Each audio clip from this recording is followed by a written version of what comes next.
Alors 11 en fait c'est une crêperie urbaine et familiale. On a un concept qu'on développe en franchise depuis 2 ans. On a démarré un petit peu à l'inverse de beaucoup en démarrant à l'international. On a un concept qui, on n'a pas réinventé la roue, on fait des crêpes et des galettes, mais on estime bien les faire avec 100% de produits frais. Tous les produits sont préparés chez nous, à la minute, à la demande.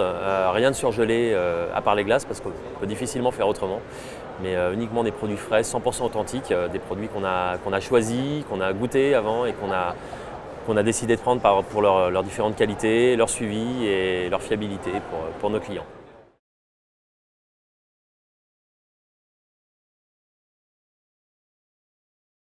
Alors pour nous, le futur franchisé doit avant tout être un commerçant, un vrai commerçant au sens noble et large du terme.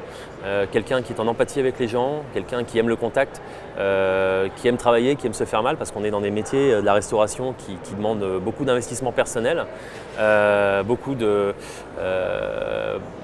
force et beaucoup de présence, bien entendu, puisque la restauration, comme tout le monde le sait, on travaille le midi, le soir, les week-ends, quand les gens s'amusent. En même temps, c'est aussi un vrai plaisir de pouvoir accueillir du monde et de leur faire passer un bon moment. Donc on recherche avant tout des commerçants, des gens qui sachent faire la différence entre leur travail et bien recevoir les gens, les accueillir, les fidéliser, être en empathie. Et il faut aimer le monde, il faut aimer les gens pour faire ce métier-là.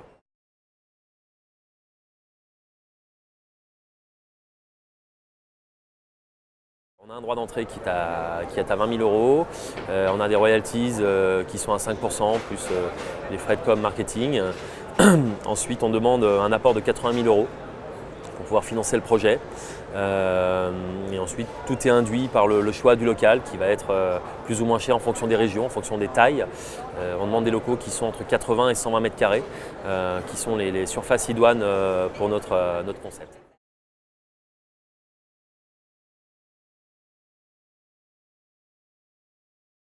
Parce que déjà, je pense qu'on est très sympa, mais ça ne fait pas tout. Il faut savoir que le marché de la crêpe et de la galette, c'est un marché qui est très porteur. C'est surtout un marché qui n'est pas saturé. Aujourd'hui, j'ai envie de parler de la région hors Bretagne qui m'est pourtant chère. On a beaucoup de villes où il y a très peu de crêperies. Si on compare aux pizzas, aux burgers, qui sont déjà bien implantés partout, la crêpe, ça reste encore assez confidentiel de beaucoup d'endroits. Et pourtant, on a des marges brutes entre 75 et 80%, donc il y a quand même peu de business qui permettent ces marges-là. Donc c'est vraiment un concept intéressant. On a en plus dans les crêperies une clientèle qui a un spectre incroyable, c'est-à-dire qu'on a des gamins de 2 ans jusqu'au centenaire. Tout le monde mange des crêpes, tout le monde a mangé des crêpes, tout le monde mangera des crêpes. C'est un produit qui est bon, qui est sain. Le sarrasin, pour information, il est gluten-free, donc sans gluten. Le sarrasin, juste pour la petite histoire, n'est pas une céréale, c'est une plante et a beaucoup de qualités à la fois gustatives, mais aussi c'est très healthy, donc c'est très à la mode. Et voilà. Donc c'est vraiment un bon marché différenciant. Il ne faut pas hésiter, à se lancer dans la crêperie. C'est un vrai plaisir de travailler tous les jours avec la clientèle que nous on peut avoir aujourd'hui dans l'établissement pilote et même dans l'établissement à l'international qu'on a déjà ouvert.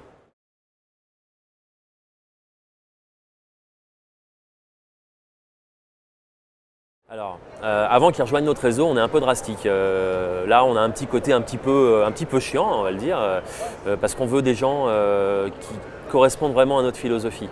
On a besoin d'avoir des gens qui partagent les mêmes valeurs que nous. C'est-à-dire que, bien sûr, on est là pour gagner notre vie, tout le monde est là pour gagner sa vie, mais pas n'importe comment et pas à n'importe quel prix. Nous, on s'interdit de faire les choses mal.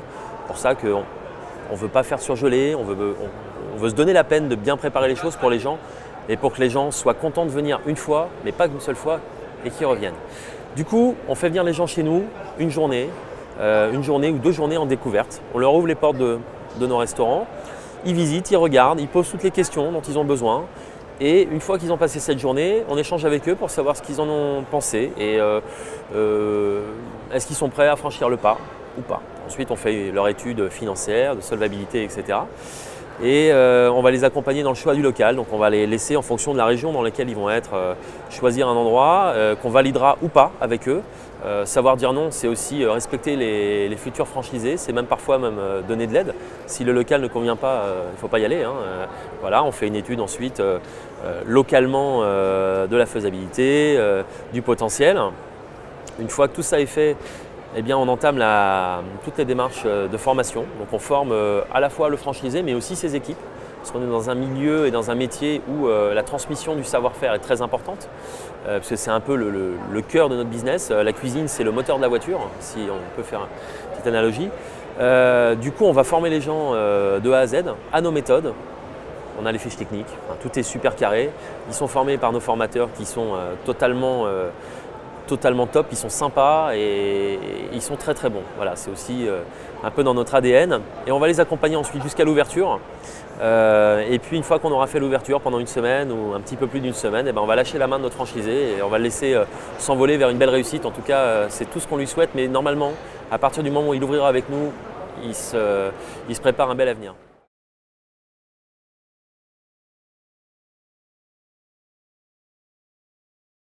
On a, nous, démarré un petit peu à l'envers, ce que je disais au début de l'interview, où on a ouvert un petit peu à l'international, au Maroc, en Afrique du Sud. On s'est envolé aux États-Unis, où on a fait le salon de la franchise à New York il y a 6-7 mois.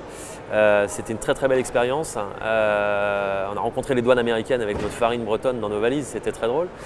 Et aujourd'hui, on a la chance d'avoir un groupe assez important qui a frappé à notre porte en nous disant « Les gars, vous êtes un peu fous et nous on aime bien les fous et on va vous aider à vous développer ». Donc on s'est marié il n'y a pas très longtemps avec un groupe important dont je tairai le nom pour l'instant, qui nous accompagne aujourd'hui, qui va nous donner les moyens de nous développer.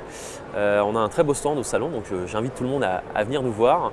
Et maintenant l'idée c'est qu'on développe sur la France 2017, 2018, 2019 et puis on a pas mal de projets, on est en train de vraiment bien structurer les choses de manière à devenir un réseau grandissant et puis on a la prétention de vouloir devenir le bon réseau de franchises, de crêperies et de bonnes galettes en France.